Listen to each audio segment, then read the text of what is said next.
ಎಂಥ ವಿಚಿತ್ರ ನೋಡಿ, ಸಿಡಿಲು ಬೀಳುತ್ತಿದ್ದಂತೆಯೇ ಈ ಶಿವಲಿಂಗ ಛಿದ್ರವಾಗಿ ಹೋಗುತ್ತದೆ. ಆದರೆ ತದನಂತರ ನಡೆಯುವ ತಾಂಡವ ಚಮತ್ಕಾರವನ್ನು ನೀವು ನೋಡಿ ನೀವೇ ಹೇಳಬಹುದು, ಶಿವನ ಲೀಲೆ ಎಂತಹದು.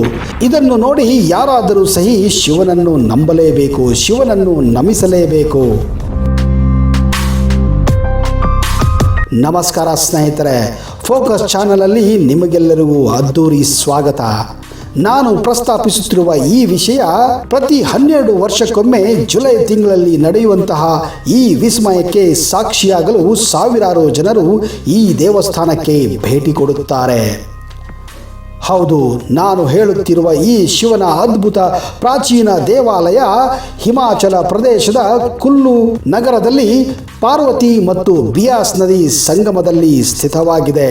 ಈ ವಿಸ್ಮಯಕಾರಿ ದೇವಾಲಯ ಸಮುದ್ರ ಮಟ್ಟಕ್ಕಿಂತ 2450 ಮೀಟರ್ ಎತ್ತರದಲ್ಲಿದೆ.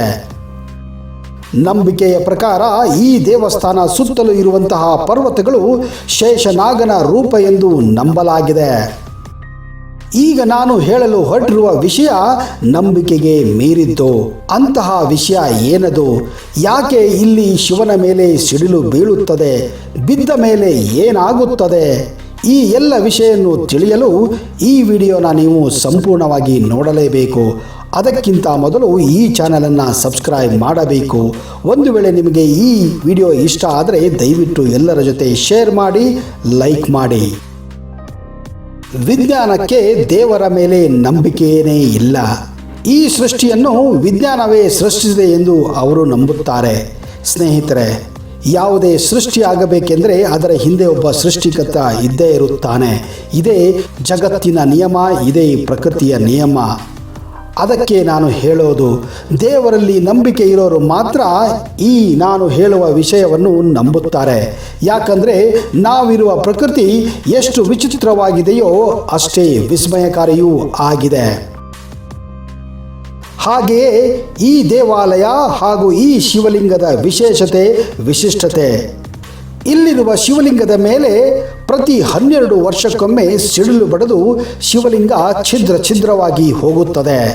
ಇದಾದ ನಂತರ ಇಲ್ಲಿರುವ ಪೂಜಾರಿಗಳು ಛಿದ್ರವಾಗಿರುವ ಶಿವಲಿಂಗದ ತುಂಡುಗಳನ್ನು ಎತ್ತಿಕೊಂಡು ಬಂದು ಮತ್ತೆ ಅದೇ ಸ್ಥಳದಲ್ಲಿ ಶಿವಲಿಂಗವನ್ನು ಬೆಣ್ಣೆಯೊಂದಿಗೆ ಕಲ್ಲುಗಳನ್ನು ಜೋಡಿಸಿ ಶಿವಲಿಂಗವನ್ನು ಮತ್ತೆ ಸ್ಥಾಪನೆ ಮಾಡುತ್ತಾರೆ. ಇದಾದ 2 ದಿನಗಳಲ್ಲಿ ಶಿವಲಿಂಗವು ಮತ್ತೆ ತನ್ನ ಹಿಂದಿನ ಸ್ವರೂಪವನ್ನು ಪಡೆಯುತ್ತದೆ. ಆದರೆ ಪ್ರಕೃತಿಯ ನಿಯಮ ನೋಡಿ ಸ್ನೇಹಿತರೆ, ಈ ಸಿಡಿಲು ಬಡಿದ ಶಿವಲಿಂಗ ಮಾತ್ರ ಮತ್ತೆ ಬೆಣ್ಣೆಯಿಂದ ಮೊದಲಿನ ಸ್ವರೂಪವನ್ನ ಪಡೆಯುತ್ತದೆ. ವಿಚಿತ್ರ ಏನೆಂದರೆ ಇಲ್ಲಿಯವರೆಗೂ ಯಾರಿಗೂ ಸಿಡಿಲು ಬಡಿದಾಗ ಯಾವುದೇ ತರಹದ ಅನಾಹುತಗಳು ಸಂಭವಿಸಿಲ್ಲ. ವಿಜ್ಞಾನಿಗಳು ಇಲ್ಲಿಯವರೆಗೂ ಇದರ ರಹಸ್ಯವನ್ನು ಕಂಡುಹಿಡಿಯಲು ಪ್ರತಿ 12 ವರ್ಷಕ್ಕೊಮ್ಮೆ ಇಲ್ಲಿ ಬಂದು ಪ್ರಯತ್ನವನ್ನು ನಡೆಸುತ್ತಾನೆ ಇದ್ದಾರೆ. ಈ ವಿಚಿತ್ರ ಘಟನೆ ಯಾಕೆ ನಡೆಯುತ್ತದೆ, ಇದರ ಹಿಂದಿನ ರಹಸ್ಯವೇನು ಎಂಬುದನ್ನು ಅವರು ಕಂಡುಹಿಡಿಯಲು ಪ್ರಯತ್ನ ನಡೆಯುತ್ತಾನೆ ಇದೆ. ಇದನ್ನು ನಾವು ಶಿವನ ಮಹಿಮೆ ಹಾಗೂ ಶಿವನ ಚಮತ್ಕಾರ ಎಂದೇ ಕರೆಯಬಹುದು. ಈ ಶಿವಲಿಂಗವನ್ನು ನೋಡಿದರೆ ಇದು ಬೆಣ್ಣೆಯಿಂದ ಮಾಡಲ್ಪಟ್ಟಂತಹ ಶಿವಲಿಂಗ ಎಂದು ನಂಬಲು ಸಾಧ್ಯವೇ ಆಗುವುದಿಲ್ಲ. ಸ್ನೇಹಿತರೆ, ಇದರ ಹಿಂದೆ ಯಾವ ತಂತ್ರಜ್ಞಾನ ಇದೆ, ಯಾವ ಇಂಜಿನಿಯರಿಂಗ್ ಅಂಶ ಇದೆ, ಯಾವ ವಿಸ್ಮಯತೆ ಇದೆ, ಏನು ವಿಶೇಷತೆ ಇದೆ, ಈಗ ನೋಡೋಣ.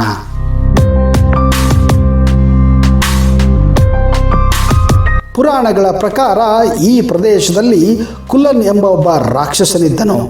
ಆ ರಾಕ್ಷಸನ ಉದ್ದೇಶ ಇಲ್ಲಿ ಹರಿಯುತ್ತಿದ್ದಂತಹ ಪಾರ್ವತಿ ನದಿ ಹಾಗೂ ಬಿಯಾಸ್ ನದಿಗಳನ್ನು ತಡೆದು ಈ ಪ್ರದೇಶವನ್ನು ಸಂಪೂರ್ಣವಾಗಿ ಮುಳುಗಡೆ ಮಾಡುವಂತೆ ಅವನ ವಿಚಾರವಾಗಿತ್ತು.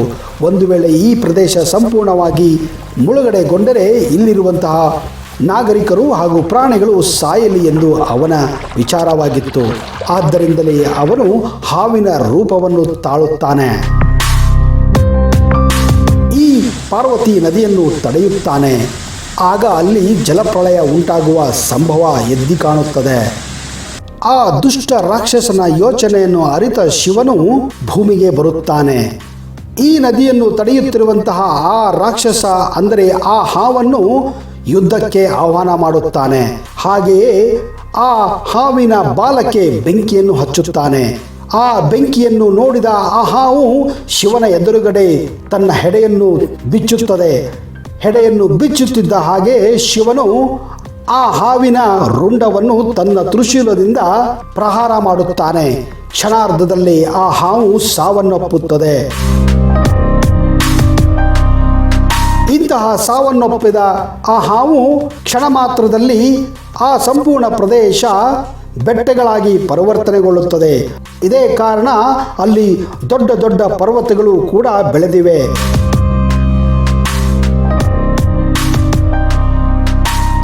ಕುಲ್ಲುಯಿಂದ ರೋಹತಾಂಗ್ ಪಾಸ್ವರೆಗೆ ಇರುವಂತಹ ಈ ಕಾಡು ಈ ಹಾವೆ ಎಂದು ಇಲ್ಲಿನ ಜನರು ನಂಬುತ್ತಾರೆ.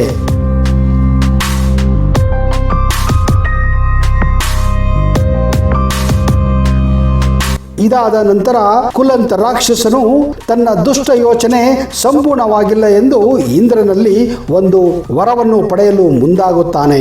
ಅದೇನೆಂದರೆ ಪ್ರತಿ 12 ವರ್ಷಕ್ಕೊಮ್ಮೆ ಇಲ್ಲಿ ಒಂದು ಭಯಂಕರ ಸಿಡಿಲು ಬಡಿಯಲಿ. ಈ ಸಿಡಿಲಿನಿಂದ ಮಳೆಯಾಗಲಿ. ಮಳೆಯೊಂದಿಗೆ ಈ ಪ್ರದೇಶ ಸಂಪೂರ್ಣವಾಗಿ ಪ್ರಳಯದಿಂದ ಹಾಳಾಗಿ ಹೋಗಲಿ ಎಂದು ಇಂದ್ರನಲ್ಲಿ ಬೇಡಿಕೊಳ್ಳುತ್ತಾನೆ. ಇಂದ್ರನು ಅವನಿಗೆ ಈ ವರವನ್ನು ಕೊಡುತ್ತಾನೆ. ಈ ವರವನ್ನು ತಪ್ಪಿಸಲು ಶಿವನು ಲಿಂಗ ರೂಪವಾಗಿ ಅಲ್ಲಿ ಪ್ರತ್ಯಕ್ಷನಾಗುತ್ತಾನೆ. ಯಾಕಂದರೆ 12 ವರ್ಷಕ್ಕೊಮ್ಮೆ ಬೀಳುವ ಆ ಸಿಡಿಲು ಈ ಪ್ರದೇಶದಲ್ಲಿ ಬೀಳಬಾರದು. ಅದು ಬರೀ ತನ್ನ ಮೇಲೆ ಬಿದ್ದು ಈ ಪ್ರದೇಶವನ್ನು ಕಾಪಾಡಲಿ ಎಂದು ಇಲ್ಲಿ ಸ್ಥಿತವಾಗಿದ್ದಾನೆ. ಇದೇ ಕಾರಣ ಪ್ರತಿ 12 ವರ್ಷಕ್ಕೊಮ್ಮೆ ಬೀಳುವ ಈ ಸಿಡಿಲು ಈ ಪ್ರದೇಶದಲ್ಲಿ ಬೀಳದೆ ಬರೀ ಆ ಶಿವಲಿಂಗದ ಮೇಲೆ ಬೀಳುತ್ತದೆ.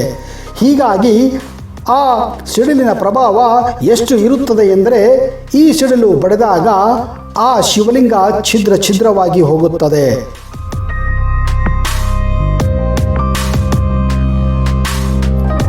ಇದೇ ಕಾರಣ ಈ ದೇವಸ್ಥಾನವನ್ನು ಇಲ್ಲಿಯ ಜನರು ಬಿಜ್ಲಿ ಮಹಾದೇವ್ ಎಂದೇ ಕರೆಯುತ್ತಾರೆ.